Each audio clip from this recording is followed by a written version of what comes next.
நண்பர்கள் அனைவருக்கும் வணக்கம். இப்போ நம்ம பார்த்துட்டு இருக்கிற இடம் வந்து பார்த்தீங்கன்னா வேலுடையான்பட்டு கோவில். இந்த வேலுடையான்பட்டு திருக்கோவில்ன்றது எங்கே இருக்குது அப்படின்னு சொல்லிட்டு பார்த்தீங்கன்னா நெய்வேலி டவுன்ஷிப்லேருந்து ஒரு 1 கிலோமீட்டர் டிஸ்டன்ஸில் தான் இருக்குது. இன்றைக்கி நம்ம இந்த கோயிலை பற்றி தான் பார்க்க போகிறோம். ஓகே ஃப்ரெண்ட்ஸ், வாங்க வீடியோக்குள்ளார போகலாம். அதுக்கு முன்னாடி என்னுடைய சேனலை யாரும் சப்ஸ்கிரைப் பண்ணாமல் இருந்தீங்கன்னா என்னுடைய சேனலை சப்ஸ்கிரைப் பண்ணி என்னுடைய சேனலுக்கு சப்போர்ட் பண்ணுங்கள். மறக்காமல் உங்களுடைய நண்பர்களுக்கு இந்த வீடியோவை ஷேர் பண்ணுங்கள். இப்போ இந்த கோயிலுக்குள்ளார நம்ம முதல்ல வெளியில் வந்து பார்க்கும்போதே வந்து பார்த்தீங்கன்னா வெளிப்பிரகாரத்தில், அதாவது நம்ம கோயிலுக்குள்ளார என்ட்ரு ஆகும்போதே வந்து பார்த்தீங்கன்னா வெளியில் இந்த மாதிரி ஒரு ஆர்ச் ஒன்று இருக்கும். ஆர்ச் மாதிரி இல்லை, இந்த இடத்துல வந்து பார்த்தீங்கன்னா ஒரு மயிலுடைய சிலை இருக்கும். அந்த மயிலை சுற்றி இது மாதிரி வந்து ஒரு அமைப்பு வந்து அங்கே பண்ணி வச்சுருக்காங்க. இது எந்த இடம்னு சொல்லிட்டு பார்த்தீங்கன்னா கோயிலுக்குள்ளார நம்ம என்ட்ரு ஆகும்போதே கோயிலுக்கு வெளியிலே வந்து பார்த்தீங்கன்னா ஒரு 100 மீட்டர் டிஸ்டன்ஸில் இது மாதிரி இருக்கும். இப்போ இந்த இடம் ஃபுல்லுமே வந்து காலியாக இருக்குது பாருங்கள். இந்த காலியாக இருக்கிற இடம் ஃபுல்லுமே வந்து பார்த்தீங்கன்னா இந்த கோயிலுடைய திருவிழா காலங்களில் பயங்கர கூட்டமாகவும் நிறைய கடைத்தெருவுகளோடு இருக்கும். அது எப்போ அப்படின்னு சொல்லிட்டு பார்த்தீங்கன்னா ஒரு வருஷமும் பங்குனி உத்திரத்தில் தான் வந்து பார்த்தீங்கன்னா இங்கே பயங்கர ஃபேமஸான திருவிழா நடக்கும். வேலுடையான்பட்டு, வேல்ரான்பட்டு அப்படின்னு கூட சொல்லுவாங்க இதோடைய கோயிலுடைய பேர். இப்போ வேல்ரான்பட்டு திருவிழா அப்படின்றது தான் இந்த கோயிலுக்கு ஃபேமஸான நேம் இந்த ஏரியாவில். ஓகே நண்பர்களே, வாங்க இப்போ கோயிலுக்குள்ளார போகலாம். கோயிலுடைய அமைப்பு உள்ள நம்ம என்னென்ன சாமி சிலைகள்லாம் இருக்குது அப்படின்னு சொல்லிட்டு நம்ம இதில் பார்க்கலாம்.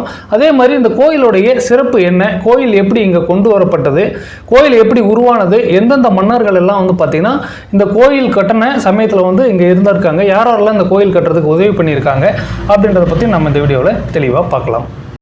இந்த திருக்கோயில் முதல்ல எப்படி உருவானது அப்படின்னு சொல்லிட்டு பார்த்தீங்கன்னா புராண காலத்தில் வந்து இங்கே வந்து பார்த்திங்கன்னா முருகனுடைய தரிசனம் வேண்டி முனிவர்களும் தேவர்களும் இங்கே வந்து பார்த்திங்கன்னா ஒரு நீண்ட தவம் செஞ்சுருக்காங்க. அவங்களுடைய தவத்துக்கு வந்து இறங்கி முருகர் வந்து ஜோதியாக காட்சி அளித்திருக்காரு. பின்னர் வந்து பார்த்திங்கன்னா கையில் வந்து வில்லும் அம்பும் ஏந்திய வேடுவராகவும் வந்து இங்கே காட்சி கொடுத்துருக்காரு. அதன் பிறகு இது மாதிரி காட்சி கொடுத்த முருகனுக்கு இங்கே வந்து ஆலயம் அமைச்சு வழிபட்டிருக்காங்க. காலப்போக்கில் வந்து பார்த்திங்கன்னா இந்த ஆலயம் வந்து மண்மோடாக வந்து நிறைய கூடி மண்மேடு ஆகி இந்த கோயிலே வந்து பார்த்திங்கன்னா மண்ணுக்குள்ளார மறைஞ்சு போயிட்டு இருக்குது. இதுக்கப்புறம் பிற்காலத்தில் வந்து இந்த அரசர்கள் வந்து பார்த்திங்கன்னா இந்த கோயிலை வந்து கண்டுபிடிச்சி அங்கே வந்து கோயில் வந்து மேலே கோபுரமாக கட்டியிருக்காங்க. அது எப்படி கட்டினாங்க அப்படின்னு சொல்லிட்டு பார்த்தீங்கன்னா 13ஆம் நூற்றாண்டில் இந்த பகுதியில் வாழ்ந்த சித்திரகாடவன் என்ற பல்லவ வம்சத்து மன்னர் வந்து பார்த்திங்கன்னா பசுக்கள் வந்து இந்த பகுதியில் வந்து மேயும் போது தானாகவே வந்து பார்த்திங்கன்னா பசுவனுடைய காம்பிலிருந்து பால்கள் வந்து சுரந்து அந்த ஒரு குறிப்பிட்ட மண்மேடு இருக்கிற பகுதியில் வந்து ஊற்றிருக்குங்க. ஸோ அப்போ வந்து பார்த்திங்கன்னா அந்த இடத்துல வந்து இந்த முருகருடைய சிலை வந்து இருக்கிறத அவங்க கண்டுபிடிச்சிருக்காங்க. இது மன்னனுக்கு வந்து பார்த்திங்கன்னா ஒரு வியப்பாக வந்து இருந்திருக்குது. ஸோ அந்த இடத்துல வந்து பார்த்திங்கன்னா மண்வெட்டியால் வந்து பார்த்திங்கன்னா அங்கே இருக்கிற வெட்டி அந்த இடத்துல முருகர் சிலை இருந்ததை வந்து கண்டுபிடிச்சி அவர் வந்து பார்த்தீங்கன்னா இந்த இடத்துல வந்து கோயிலை வந்து கட்டியிருக்காரு. ஸோ 13ஆம் நூற்றாண்டில் தான் வந்து பார்த்தீங்கன்னா இந்த இடத்துல வந்து கோயில் வந்து உருவாகி இருக்குது. இந்த சித்திரகாடவன் என்ற பல்லவ வம்சத்து மன்னனால இந்த கோயில் வந்து உருவாக்கப்பட்டிருக்குது. இதை தொடர்ந்து இந்த கோயிலில் வந்து பார்த்தீங்கன்னா ஒரு வருஷமும் பங்குனி மாதத்தில் வர பங்குனி உத்திரத்தன்னைக்கு வந்து பார்த்தீங்கன்னா இந்த கோயிலில் வந்து விசேஷங்கள் வந்து பார்த்தீங்கன்னா ரொம்பவும் ஃபேமஸாக நடக்கும். கிட்டத்தட்ட 12 நாள் வந்து பார்த்தீங்கன்னா இந்த கோயில் திருவிழா வந்து நடந்துக்கிட்டு இருக்கும். அந்த 12 நாளுமே இங்கே ரொம்பவுமே விசேஷமாக இருக்கும். நிறைய பக்தர்கள் வந்து பார்த்தீங்கன்னா காவடி எடுத்து இங்கே ஆடி வருவாங்க. அந்த சமயத்தில் வந்து பார்த்தீங்கன்னா நிறைய கூட்டம் வந்து இங்கே இருக்கும். சுற்றுப்பட்டத்தில் இருக்கிற இந்த கிராமங்களில் இருக்கிற எல்லாருமே இங்கே வருவாங்க. அதே மாதிரி விழுப்புரம், கடலூர் மாவட்டம் மட்டும் இல்லாமல் இங்கே சுற்றி இருக்கிற மற்ற மாவட்டங்கள்லேருந்து நிறைய கூட்டம் இங்கே வரும். ஸோ நீங்களும் வந்து பார்த்தீங்கன்னா இந்த சமயத்தில் வந்து இங்கே வந்தீங்கன்னா ரொம்பவுமே வந்து பார்த்தீங்கன்னா மக்களுடைய கூட்டத்தோடு நீங்கள் முருகரை வந்து தரிசிக்க முடியும். ஒவ்வொரு மாதத்துலேயும் கிருத்திகை, சஷ்டி, பௌர்ணமி இது மாதிரியான சிறப்பு நாட்கள் வந்து பார்த்திங்கன்னா இந்த கோயிலில் வந்து பூஜை செய்கிறாங்க. நீங்கள் வந்து அந்த பூஜை செய்கிற நாட்களில் வந்து கலந்துக்கிட்டிங்கன்னா ஓரளவுக்கு விசேஷமாக இருக்கும் இந்த கோயிலில்.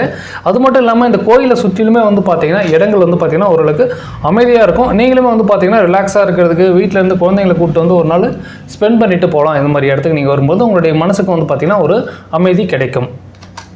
கோயிலுக்குள்ளே வந்து நுழையும் போதே வந்து பார்த்தீங்கன்னா கோயிலுடைய உட்பிரகாரத்தில் முதல்ல வந்து பார்த்திங்கன்னா நம்ம மூலஸ்தானத்துக்கான மண்டபம் தான் இருக்கும்.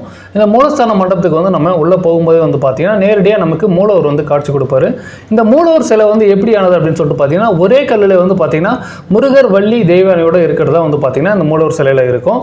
இவரது வந்து பார்த்திங்கன்னா இந்த சிலை வந்து தானாகவே தோன்றது அப்படின்னு சொல்லிட்டு இந்த பக்கத்தில் சொல்கிறாங்க. அதே மாதிரி இந்த கோயிலுக்கு வந்து வில்லுடையான்பட்டு அப்படின்னு சொல்லிட்டு பேர் வந்தது காரணம் அப்படின்னு சொல்லிட்டு பார்த்தீங்கன்னா நிறைய முருகர் கோயில் வந்து பார்த்தீங்கன்னா முருகர் வந்து பார்த்தீங்கன்னா கையில் வேலோட வந்து இருக்கிறதா தான் நம்ம பார்க்க முடியும். வேலு அம்போடு இருப்பார். ஆனால் இந்த கோயிலில் வந்து பார்த்தீங்கன்னா வில்லோட இருக்கிறாரு அப்படின்றதுனால தான் வில் உடையான் பட்டு அப்படின்றது தான் மாறி வில்லுடையான் பட்டு, வேலுடையான் பட்டு அப்படின்னு சொல்லிட்டு மாறி இருக்குது. ஸோ இப்படி தான் வந்து பார்த்தீங்கன்னா அந்த கோயிலுக்கான பெயர் வந்திருக்கு. இங்கே வந்து பார்த்தீங்கன்னா அருணகிரிநாதனுடைய வரலாறு வந்து இங்கே ஒரு போர்டாக வச்சுருக்காங்க. இங்கே அருணகிரிநாதருக்கு வந்து பார்த்தீங்கன்னா தனியாகவும் வந்து ஒரு சிலை இருக்குது.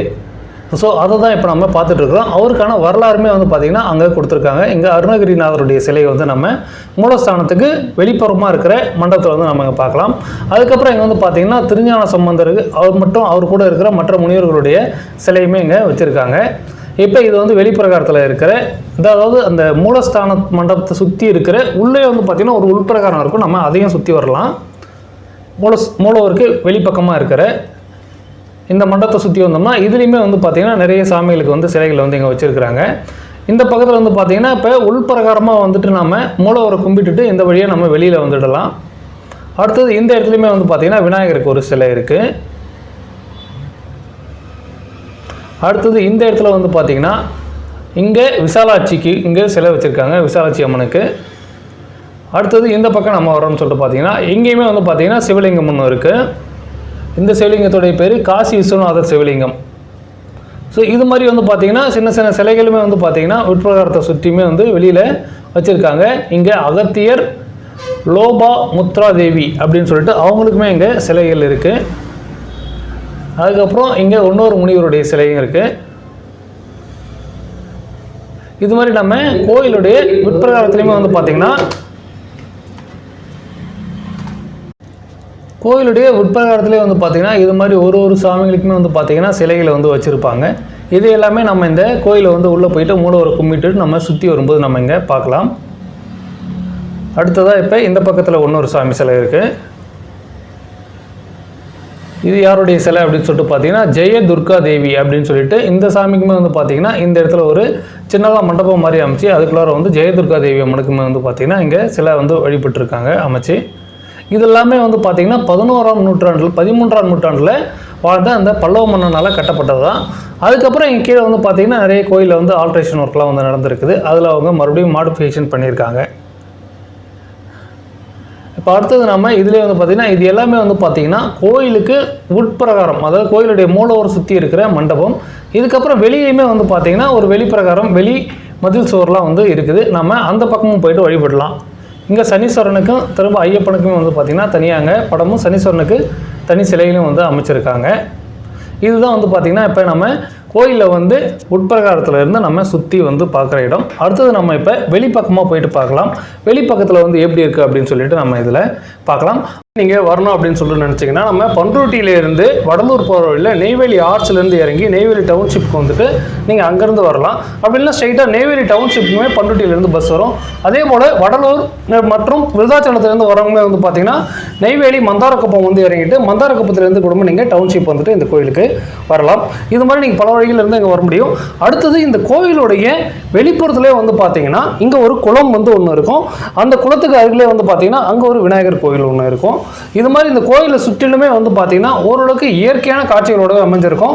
இந்த கோயிலுக்கு பின்புறமாக வந்து பார்த்தீங்கன்னா நெய்வேலி லிக்னைட் கார்பரேஷனில் வந்து பார்த்தீங்கன்னா ஒரு பெரிய மண்மோடு வந்து கொட்டி வச்சிருப்பாங்க. அது மலை மாதிரி இருக்கும் பார்க்கறதுக்கு. ஆக்சுவலாக அது மலை கிடையாது. அந்த கோயிலுக்கு பக்கத்தில் அவங்க நெய்வேலியில் வந்து அவங்க சுரங்கம் தோன்றதுனால ஏற்படுத்தப்பட்ட மண்மேடு தான் வந்து பார்த்தீங்கன்னா நமக்கு அங்கே மலை போல இருக்கும். ஓகே நண்பர்களே, இந்த வீடியோவில் நான் ஓரளவுக்கு வேலுடையான்பட்டு கோயிலை பற்றி உங்களுக்கு விரிவாக சொல்லியிருப்பேன்னு சொல்லிட்டு நம்புகிறேன். உங்களுக்கு இந்த கோயில் பிடிச்சிருந்ததுன்னா மறக்காமல் இந்த கோயில் வந்து பாருங்கள். இந்த கோயிலுக்கு வந்தீங்கன்னா உங்களுடைய மனசுக்கு வந்து பார்த்தீங்கன்னா ஒரு அமைதியான சூழ்நிலை கிடைக்கிறதுக்கான வாய்ப்புகள் இருக்குது. ஓகே நண்பர்களே, தேங்க்யூ ஃபார் வாட்சிங் திஸ் வீடியோ.